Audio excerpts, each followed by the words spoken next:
Thanks, Oh, King. How you feeling? okay, okay. How are you? All is well. All is well. First and foremost, thank you so much for taking time to stop by on the platform. I really appreciate what you're doing. This is definitely an honor. Yes, yes. No problem, man. It's good to talk to people who you know, are wholesome and real and enjoy this thing called life because it's short. So you got to enjoy it.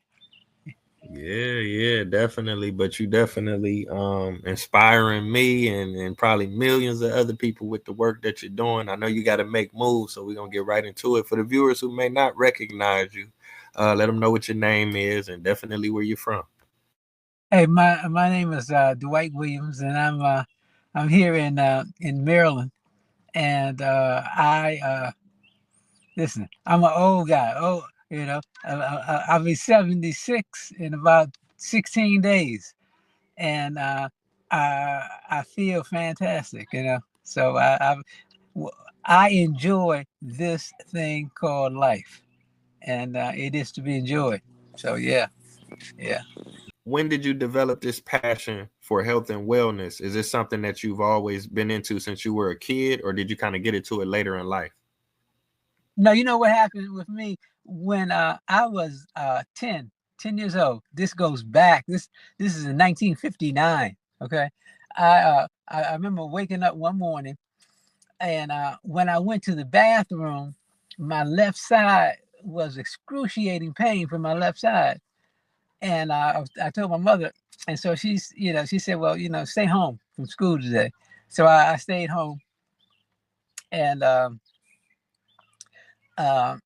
when she came back that evening from work, it was worse. But uh, I don't know if they still have it now, but then, we all we had Boy Scouts and Cub Scouts, and that was real popular. And I wanted to be a Cub Scout, and I told her that the day was the last day for Cub Scout meeting, and so she said, "You didn't go to school today. You were sick. You're too sick to go to Cub Scout."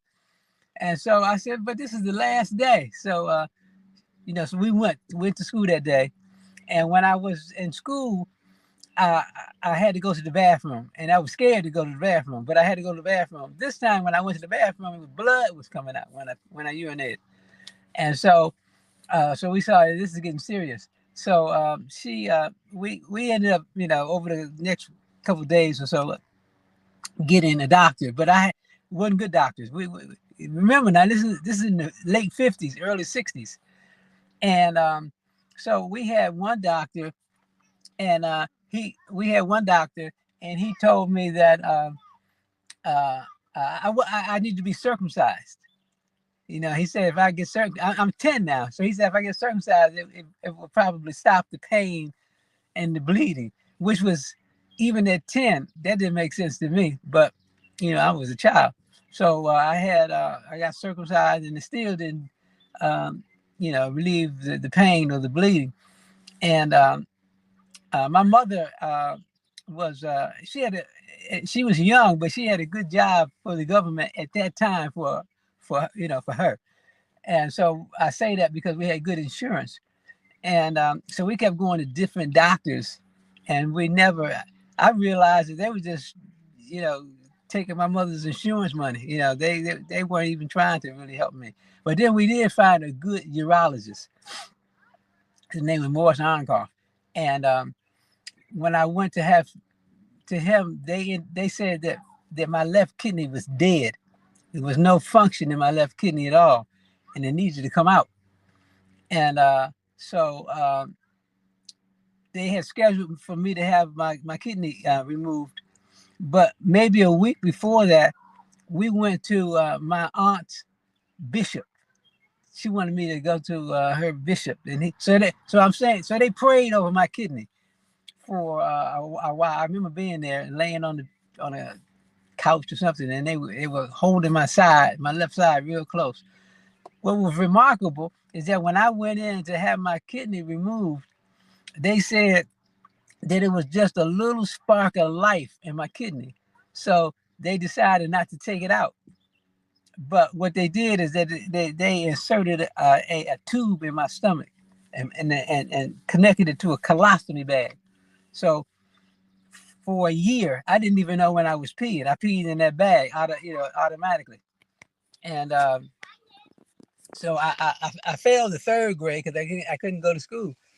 And so after that, from 1959 to 1967, I was in and out of the hospital constantly about my kidneys.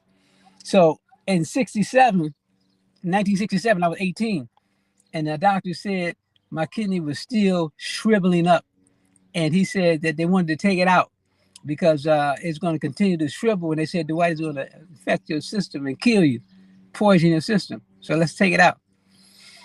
So I had been, in and out of the hospital, and I understood exactly how they maneuvered in the hospitals, and the doctors and the nurses, and I had tubes stuck down my peanuts and all kinds of things. I said I don't want no more. I said I can handle it myself, and I felt confident that I could handle it myself. And so my doctor said to me, he said, well, Dwight, one thing I can tell you that you need to drink plenty of water. And so from that time on, I've been, taking care of myself. I went to Africa, Asia, Europe. I've been all over the world trying to find those natural remedies to help me. And I found them. I found out some remedies that not only help my kidney, but also help to maintain a longer, stronger, more vibrant lifestyle in life. So in fact, guys, I got a book coming out later this summer, and it's called How I Extended My Life Handbook. It's a handbook, and let me tell you, that book is going to be extraordinary because it's going to deal with not just my diet and not just with the exercises that I do, but to show people how incredible the body is. I found out in Asia and Africa how the body heals itself. You know what I mean? But it's here. It starts in your brain. You got to have the right mentality to manipulate your body. God didn't put us here defenseless. This body is incredible. And the most incredible thing, the most incredible entity in the world is the brain. That brain can do anything. And so I learned those techniques, man, some incredible techniques. Listen, I'm 75, but I feel 55. And I can say that because I've been 55. I know what 55 feels like. Okay. So yeah. And we don't have to be subjected to taking them endless pills and going to getting prescriptions and let me tell you, I'm saying real blunt, we have been duped, tricked, flim into thinking all these here's my point. First of all, I only drink water, okay, and the juices that I make at home for myself. I don't get caught up with drinking, beer and wine. All of that is trickery. Okay, cigarette smoking. It's all that is trick you to take your life from you. So I'm saying those are the basic things that I don't do. Okay, because I had to determine at 75, I got to determine what it is that I want out of life. Do I want to continue to live healthy and strong? Or do I just want to go out and get high? Or drink a beer or some wine or some whiskey or take some dope. I mean, what do you want out of your life? I don't want that. So that's the first thing. That's why I say it's in the mind. That's the first thing you have to determine what you want out of life, what kind of life you want to live. And I noticed that most of my friends, who are my age, we're all gonna die, no matter what we do or what we don't do. We're gonna die. Okay, so that's a given. But the question is how you want to live your life while you're here, healthy and strong as you can, or feeble, what I mean, and weak, and I found out that most of the time, the people who are weak, because we went for that advertising of eating McDonald's chicken and sandwiches and and eating artificial stuff and drinking artificial stuff, and your friends have been tricked. So that's why they say, come on, try this drink here. Here, hey, take a sniff of this. Smoke some of this. That's trickery. So that's the first thing you got to get in your mind. Do not be tricked. Okay, because everybody's trying to fool you, just like everybody trying to get your money. You know what I mean? Buy this, do this, So you got to use your brain. God gave you this brain, and it's incredible. So but that's I'm just touching on some things. So that's what it's all about. Is Wow, man, I appreciate you sharing that. That's very, very empowering. You said so much, but I'm sure the viewers will go back and process, a lot of them gems that you dropped. Now, I wanted to ask you about this. I'm a world traveler myself. I've been to 70 countries. You mentioned traveling to you said you've Africa. been to how many countries? 70, 70. 70. Oh my Yeah. God. Yeah. So I Okay. wanted I wanted to kind of ask you about your traveling experience. I mean, obviously, like you said, you're gonna put it in the book, but what did that do for you mentally, and just being able to go to different cultures and see how people do things a little bit differently, Yeah. outside of America. Yeah.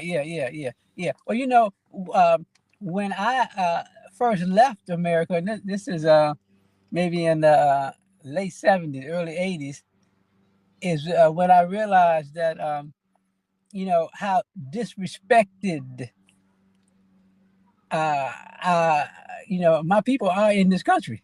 You know, I didn't when I left, I was getting I didn't even know how to receive respect because I never received it in this country. So I didn't, you know, people giving you respect as a man. I've never received it before, in this country. So it took an adjustment. And I said, wow. So this is how a man is really treated. And so yeah, in I think in Asia, that was an experience. I remember an associate of mine. He smoked cigarettes, and we went to Asia. We went to he was manufacturing tennis shoes, and we went to tennis shoe factories and trade shows. And but here's my point: we were at the restaurant. I think I was in Hong Kong, the restaurant in Hong Kong, and he put a cigarette up to his mouth because, well, there you can still smoke in the stores. You smoke not like you do here. Uh, and as soon as he put the cigarette up to his mouth, there was three cigarette lighters. Chick chick chick. You know what I mean? As soon as we put my glass down from drinking whatever we were drinking, orange water, whatever I had, and they immediately filled it back up. It was just a catering that I had never experienced before. It was no, I tell everybody to you don't even have to speak the language. All you gotta do is go and experience and learn and absorb. And you learn. You've been to 70 countries. I've only been about 14, but 70, I can that's incomprehensible to me. But yeah, it's knowledge and growth and experience is everything. I remember being in I think I was in Nigeria. And I got on the elevator. It was a small elevator. I got on the elevator. This might be 1981. Yeah, I think this is the first time I left. Yeah, I think it was 81. And I got on the elevator, and it registered overload. Okay, it was like 3 or 4 people on there. It was a large man on there, and it was about 3 or 4 smaller men on the elevator. And it was remarkable because the big guy probably weighed 300 pounds. He said, "Don't you see the elevator? It said overload. 2 or 3 of you, get off. You're overload." So just experiencing that was remarkable because in America it would have been the big guy that they would have been looking at like you weighing us down. You big, you need to get off. But no, he said, "You two of you little guys, get off." So I'm just saying, just as you well know, you don't have to speak just to see the interaction of different cultures is a learning experience that you can't get any other way but going and seeing and experiencing and absorbing. So yeah, it's and I spent time in Africa and in Asia, but not in too much in the cities. I was in, we might call here in the United States, we call it the jungle, but they call it the bush, with the people, the real people, who who have that tradition, historic traditions of their cultures. And that's where I learned the things that I learned. It was from being in the bush. Some of the people, they call them, witch doctors. They call, they call whatever they call them. You know what I mean? But they got the knowledge of thousands of years of ancestral knowledge, and that's what I was looking for, and that's what I got. And that's what I found, and it's magical, and it's all here. It's here. God gave us. We got. Listen, I was in Africa. I saw. It was two men. They had a spear. They had and a knife. I want your people, your audience, to visualize 25 lions eating a buffalo.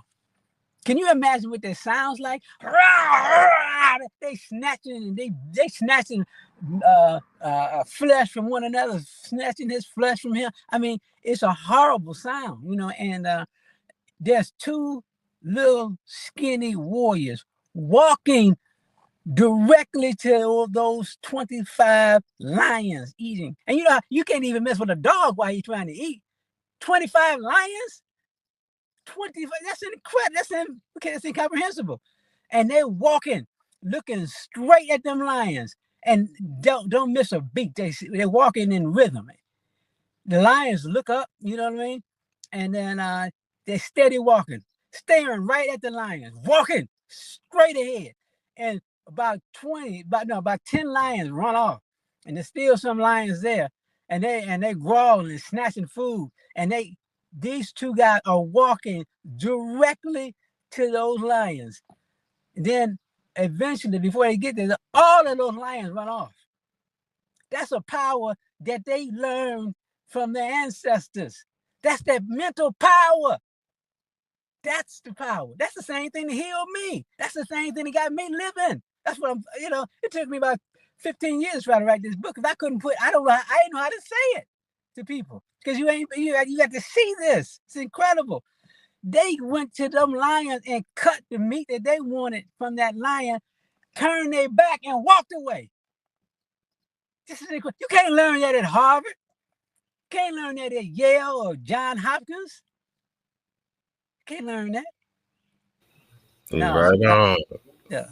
So those are the things that I experienced and seen and learned, and those are things that mental thing healed me. Listen.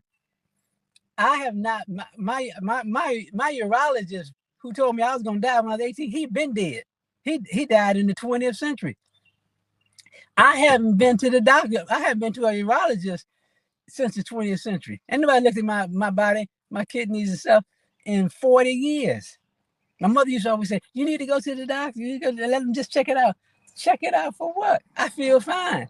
See, if I go, what they gonna say? That the last time I went, and this was in the 80s, they put my x-rays up on on the screen, and the technicians, they didn't know anything about my history, and I know that they were looking all shocked, looking at the x-ray. I knew what the problem was, because they couldn't see, they didn't see nothing. But looked at my kid, they said, what's I know that, and they went to get the doctor. The doctor came back, and he told me, this is 1986, 85. He said that my left kidney was the size of a nickel. It should be your fist size.